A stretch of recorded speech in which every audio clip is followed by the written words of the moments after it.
Welcome to RCG Racing. This is the Oryxearth off of Amazon that we put a 212 built hard in. We're going to actually be swapping in a Duramax with electric start for drag racing season.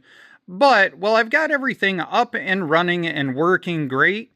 I think we should install a torque converter. Now, a straight chain clutch has a lot of benefits. Like if you're cruising and you're doing 50 miles per hour down the back roads and stuff like that, and you've got 2 miles worth of takeoff room, that will work perfectly fine. But we're doing 1/8 of a mile drag racing, and so a torque converter is a lot nicer on your takeoff and far more controllable. Also, in the future, we're going to convert over to a thumb throttle along with some different handlebars we'll do in another video. This bike has already been converted over to hydraulic brakes. If you'd like to see that video, it'll be down in the description below. As it is, we got a lot of cutting to do, most likely. These were designed originally to fit 105cc that was straight up and down. We managed to figure out on the Redneck Computer Geek channel how to fit this 212 in. And now, with this torque converter, if we take this and we set it aside, and I'll see if I can lift this up with one hand to show you. That's got to go right about there. If you're new to the channel, welcome. But I'd like to make one thing clear while we're here, that this channel, we do real builds. We don't do credit card builds. If you want to just be able to click a button, order it, and slap it on, there's plenty of other channels for that. I'm sure at first this seems a little bit extreme, but let me explain why I chose to get this violent about it. This right here is a compound curve. So it curves down, but it also curves out if we look at the other side. Along with that, this is not a straight chunk. It is actually another curve in the middle right there. So what I was thinking was that if I cut it and I clean it up there, and I use that curve to bring it in right there, I think we can make that work.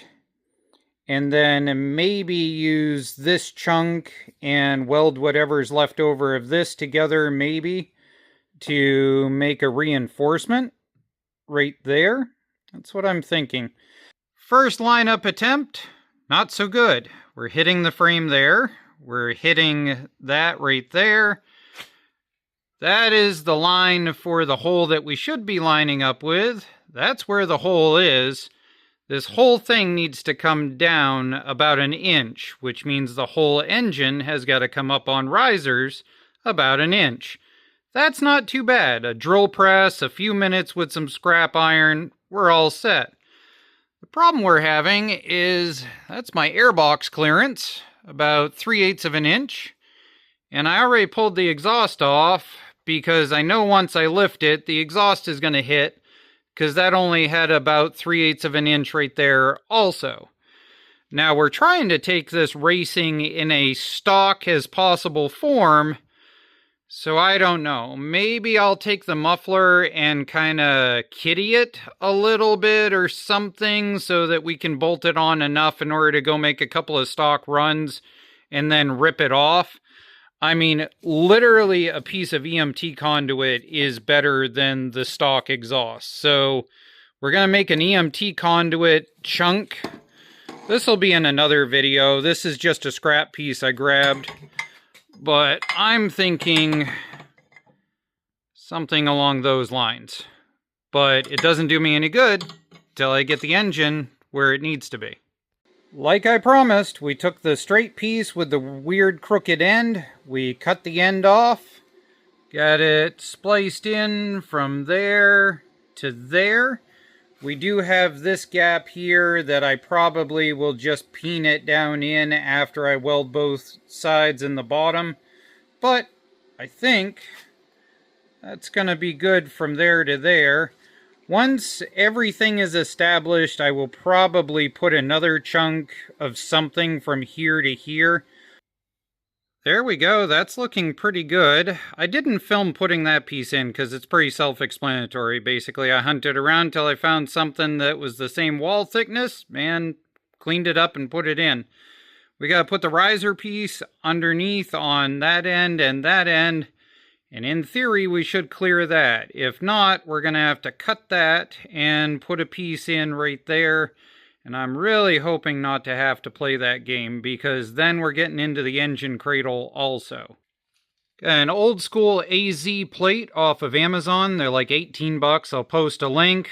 We got a piece of flat stock. I think it's a 1 1/4 piece. In order to angle that, right now the carburetor is sitting pretty close to level. I mean, beggars can't be choosers at this point. We've got clearance on the other side for that. And we've grabbed our orange rod here, and we've got the chain alignment pretty darn good. I mean, we've got plenty to monkey with and change around there. We're not going to talk about the fact that the gas tank is missing right now. We're not going to talk about the airbox. And the exhaust is just in the wind at this point. I can't say that's as pretty as the one off of Amazon, but I did manage to get the holes slid slightly forward. So that is a bonus. If I come in here and look down, you can see the original holes there underneath. It's slightly kittied, and I'm not quite sure whether that is the frame warped a little bit or whether I screwed up. I guess we'll find out when we get it riding. Okay, that is bolted on.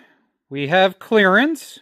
Chain alignment is going to have to be worked on a little bit, but nothing too bad.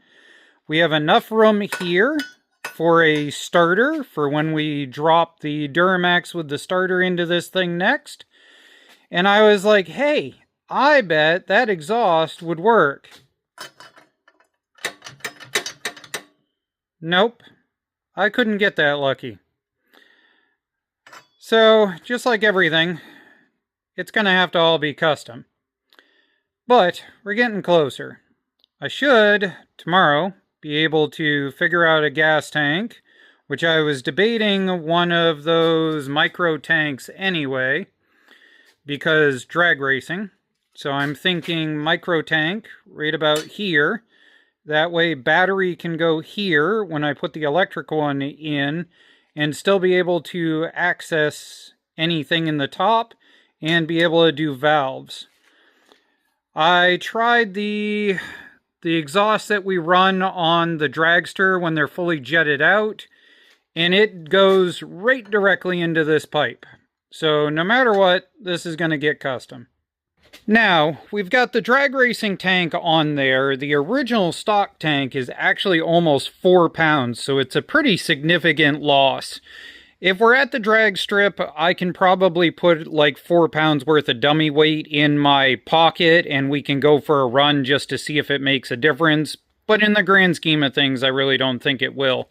We've got our stock intake just barely back on. Obviously, the exhaust was not fitting, but in our agreement and idea to stay stock until we start doing some upgrades at the track, we have extended this out. Now, exhaust is all about where it is your restriction is. We've kept the restriction of the stock pipe right here and the restriction of the stock pipe right there.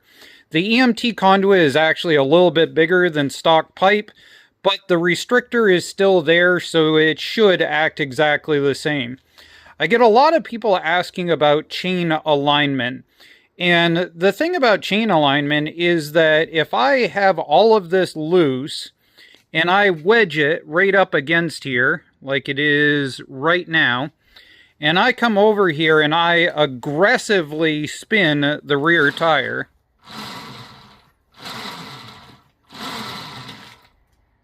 and then I come over here, it will self-align the front sprocket. So I can tell right now that I got two choices. Either I can space that out in order to line it up, but then I'm going to have to space the snot out of this to line it up. or I'm going to have to move the entire engine over in order to match this lineup.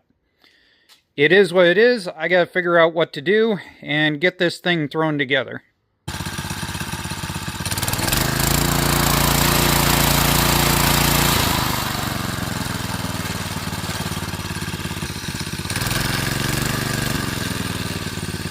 Well, we dug a hole. I think I'm a little more comfortable now. Ready?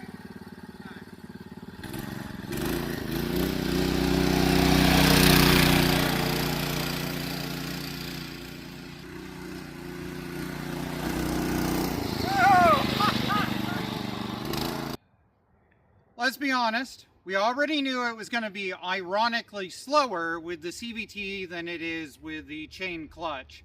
I can tell you just from the butt dyno that I bet it's probably 5 miles per hour slower on the top end.